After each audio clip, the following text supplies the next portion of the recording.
Oke, Assalamualaikum warahmatullahi wabarakatuh. Perkenalkan, nama saya Surya Dabrata Sanyoto dengan NIM 241051306 yang merupakan mahasiswa Ekonomi Perencanaan Universitas Andalas. Nah, dalam video ini saya akan menjelaskan makalah saya yang berjudul Digitalisasi Perencanaan dan Pembangunan di Kota Semarang. Nah, mengapa saya memilih Semarang? Karena Semarang bukan hanya sekedar kota besar biasa. Sebagai ibu kota Jawa Tengah, Semarang sudah membangun ekosistem digital pemerintahan yang cukup lengkap, punya regulasi SPBE yang sangat kuat, dan punya platform Smart City yang aktif berjalan. Ini akan menjadikannya kasus yang sangat relevan untuk mengkaji bagaimana digitalisasi perencanaan ini bekerja sebagai instrumen perencanaan dan bukan pembangunan daerah, bukan hanya sekedar alat modernisasi teknologi. Nah, sebelum untuk masuk ke temuan penting untuk memahami kerangka berpikir yang saya gunakan, saya tidak menilai digitalisasi dari sisi teknologinya semata, melainkan saya mengikuti kerangka Gil-Garcia dan Pardo, yang mana saya menilai digitalisasi itu dari kontribusinya terhadap 3 jalur utama. Yang pertama adalah jalur informasi, apakah digitalisasi menghasilkan data yang lebih akurat dan cepat untuk perencanaan. Lalu yang kedua adalah jalur koordinasi, apakah digitalisasi ini mengurangi fragmentasi antar perangkat daerah. Dan yang ketiga adalah jalur partisipasi, apakah digitalisasi membuka ruang bagi masyarakat yang terlibat lebih aktif dalam tata kelola pemerintahan. Nah, melalui ketiga jalur inilah yang akan menjadi pisau analisis saya sepanjang makalah ini. Baik, temuan saya terbagi menjadi 3 dimensi. Yang pertama adalah pelayanan publik, di mana Kota Semarang ini memiliki kerangka regulasi SPBE yang sangat komprehensif melalui Peraturan Wali Kota Nomor 27 pada tahun 2021. Regulasi ini mengatur segalanya, mulai dari arsitektur sistem, manajemen data, keamanan informasi, hingga audit TIK secara berkala. Lalu di atas fondasi regulasi ini, inovasi paling menonjol adalah Sapa Mbak Ita, di mana ia merupakan platform pengaduan digital yang memungkinkan warga menyampaikan aspirasinya secara langsung ke wali kota melalui berbagai kanal, mulai dari aplikasi mobile, WhatsApp, hingga SMS. Lalu indeks kepuasan masyarakat terhadap layanan ini juga dinilai cukup baik. Namun ada catatan penting di mana masih ada warga yang mengadu lewat kanal yang tidak resmi dan responsivitas OPD dalam menindaklanjuti laporan ini belum merata.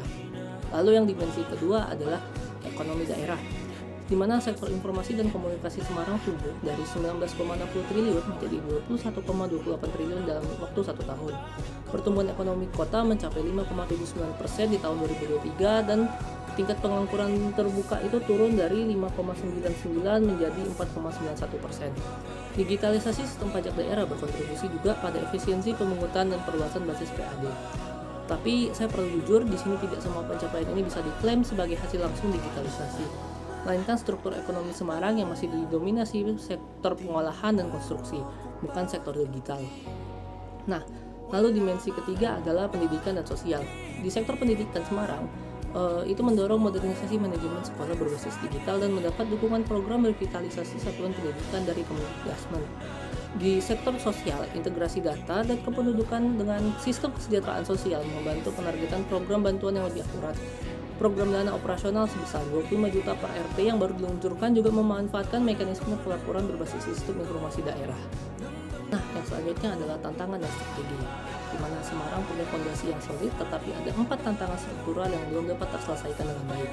Yang pertama adalah kesenjangan kapasitas SDM infrastruktur, di mana tidak semua OPD itu punya kemampuan yang sama dengan memanfaatkan sistem digital, dan hal ini langsung berdampak pada ketidakmerataannya kualitas layanan.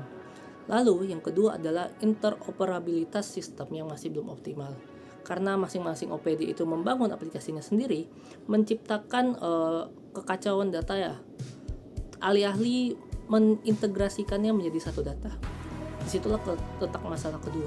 Lalu yang ketiga adalah literasi digital masyarakat di kawasan pinggiran masih rendah, di mana platform sebagus apapun tidak akan efektif kalau penggunanya tidak bisa atau tidak mau mengaksesnya dengan baik. Hal ini terjadi di bagian Semarang Timur dan Semarang Barat. Nah, yang keempat adalah keamanan cyber, di mana gangguan server yang pernah dialami oleh Sapa Mbak Ita adalah indikasi awal dari tantangan teknis yang akan semakin besar seiring bertambahnya penggunaan.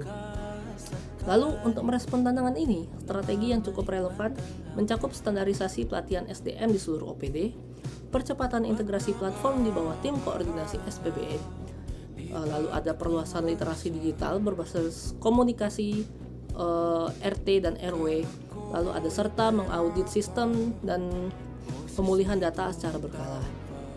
Baik, setelah pemaparan materi saya tadi, kita sampai ke kesimpulan. di mana ada dua hal yang dapat saya tegaskan.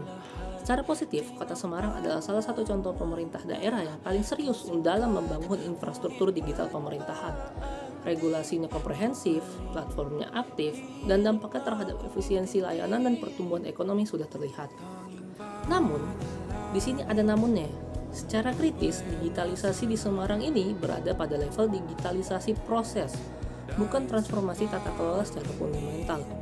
Lalu, fragmentasi sistem antar perangkat daerah dan kesenjangan kapasitas SDM masih menjadi hambatan yang membuat potensi digitalisasi sebagai instrumen perencanaan belum sepenuhnya terrealisasi. Dengan kata lain, Semarang itu sudah membangun jalan tolnya, tapi tidak semua kendaraan bisa dan mau masuk ke jalan tol itu. Nah, inilah pekerjaan rumah yang harus masih diselesaikan oleh pemerintahan Semarang. Baik, mungkin sekian dari saya yang dapat saya sampaikan. Maaf apabila ada kesalahan kata dan pengucapan. Wabillahi taufiq wal hidayah. Wassalamualaikum warahmatullahi wabarakatuh.